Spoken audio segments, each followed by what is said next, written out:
Well, at this point, we told you that Andrew Forsman was going to be joining us, and he is on the phone now. And Andrew, first of all, a massive congratulations to you. I actually spoke to you on Saturday morning. We were talking about your runners. You're a pretty sort of, I don't know, sensible guy. You wouldn't have got too excited. But did you ever think you could go to Caulfield and have 3 winners on the day?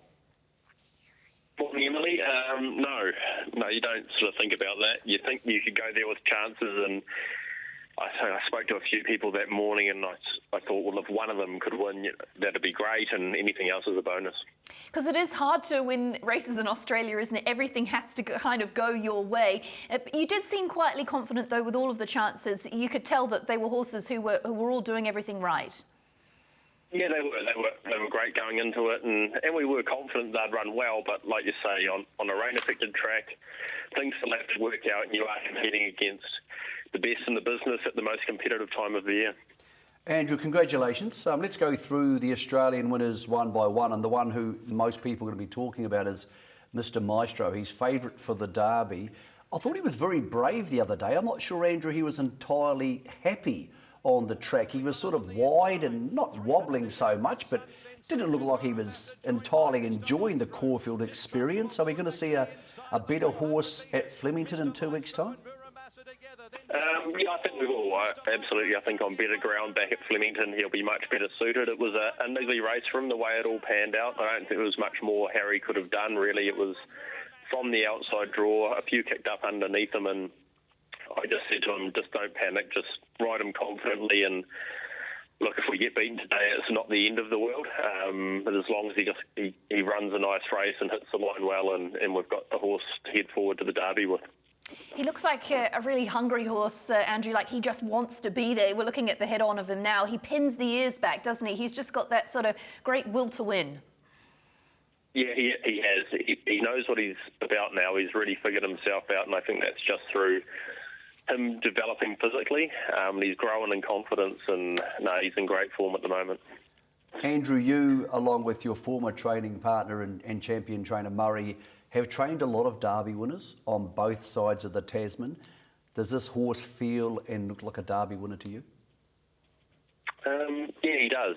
I really do think he's had the perfect preparation. I think he's in, like, you have to be a healthy, happy horse in good form to turn up on the day and get the job done. And at this stage, he's that. So we've still got another couple of weeks to get through. But at this stage, I wouldn't swap him for anything in the race. Andrew, let's move along to St. Bathans, who I also spoke to you about on Saturday morning. He's quite an awkward sort of type of horse, isn't he? But again, really showing that tenacity to get up and win there at Caulfield. Yeah, he's a big, bold galloper, and still, overdoing things a little bit mid-race. He just wanted to go that little bit keen, but Dean has managed him really well his last couple, and he's slowly getting there. His manners are improving every time, and we're getting to the point where we can extend him out and trip, and he's racing well, and we don't want to overtax him this preparation. He's done a good job so far, and maybe another run or two before a well-deserved break, but he's made really good progress. What sort of race would you have in mind for him, mate? Is he a horse who can jump up to Group 3 now, or is he better off staying in a rating band and attempting something a bit more heroic in the autumn?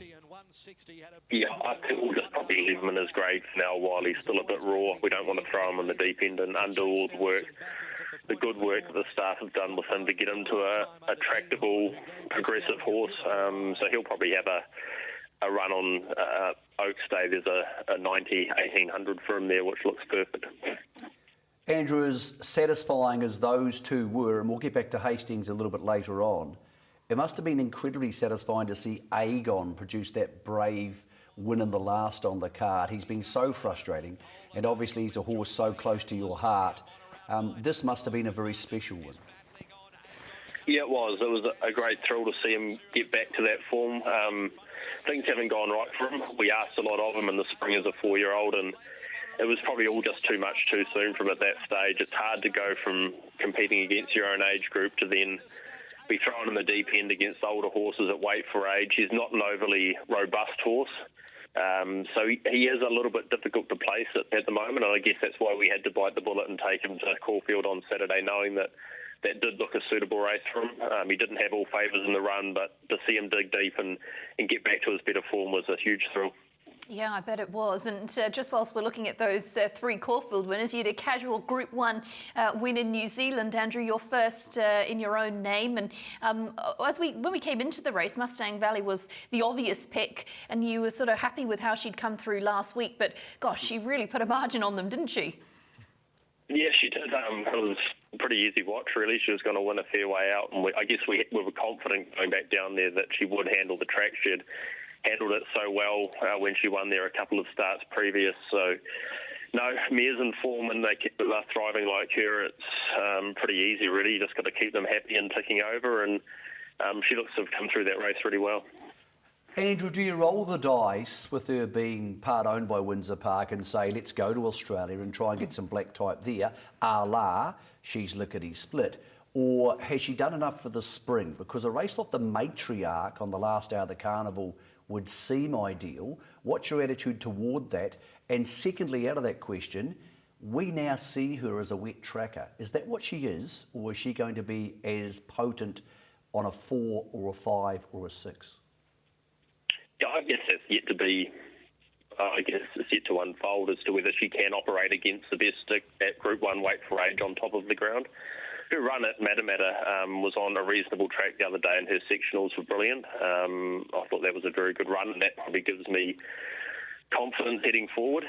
So there are options on the last day at Flemington of the carnival for her. So I guess that's what we've really got to figure out in the next 2 or 3 days. We'll leave it up to the horse and talk to the ownership group and decide if it's the right thing to do or not. Having seen her this morning, I couldn't be happier. I think she's come through it better than she did through the Matamata run. So, I mean, physically at this point, there's probably no reason not to consider giving her one more before she goes to the paddock. I don't think she's a horse we have already ambitions of running through the summertime, that's for sure. So we'll just have a think about it and make the call in a couple of days.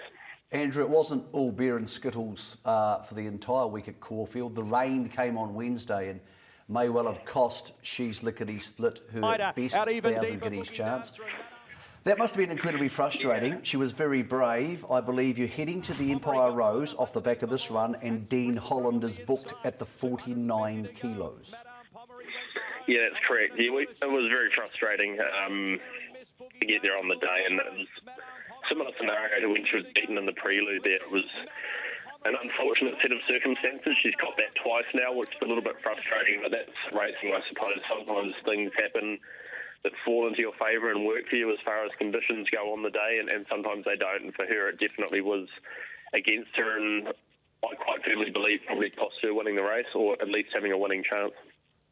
Andrew, we're looking at the Empire Rose market there, and as Michael said, all systems go towards the Empire Rose for her. Has she come through the run okay, and you're very happy with where she's at? Yeah, she has. And, she hasn't been overly... She hasn't had a lot of racing this preparation, so I don't think one more run will be too harmful to her, and she's done a great job. She's obviously a Group 1 winner. She's Group 1 placed in Australia now, Group 2 winner in Australia, so whatever happens is a bonus Saturday week for her, but she gets in obviously nicely at the weight scale, and La Creek will be very hard to beat in that race, that's for sure, but we'll go there pretty confident will be a top 3 chance, knowing that she'll be much better suited back to Flemington, hopefully on a good track. You've had some great success, mate, in Australia over the last 10 years and some wonderful success here. How did Saturday rate when you walked off Caulfield and you had 3 from 3 and a Group 1 at home by 5.5 lengths? How did Saturday feel knowing it's your name on the stationery and how hard it is to win any race in Australia on a Saturday, let alone 3 on Caulfield Cup Day? Yeah, it's obviously a very surreal feeling. It's still, I have to keep watching the replays of the races just to make sure it actually happened. But yeah, it's not so much just about me either. It's all the people that do all the work. I don't ride the horses, I don't muck out their boxes, and without everyone playing their part, none of this can happen. And I think that's probably the most special thing for me, that Forsman Racing as a team have really pulled together and got these horses going so well, and it's very humbling, and to be able to enjoy a day like that is what it's all about. You couldn't have said it better, Andrew. Well done for all your success on Saturday, and long may it continue. I'm sure there's plenty of big things on the horizon. Thank you very much, guys. Cheers.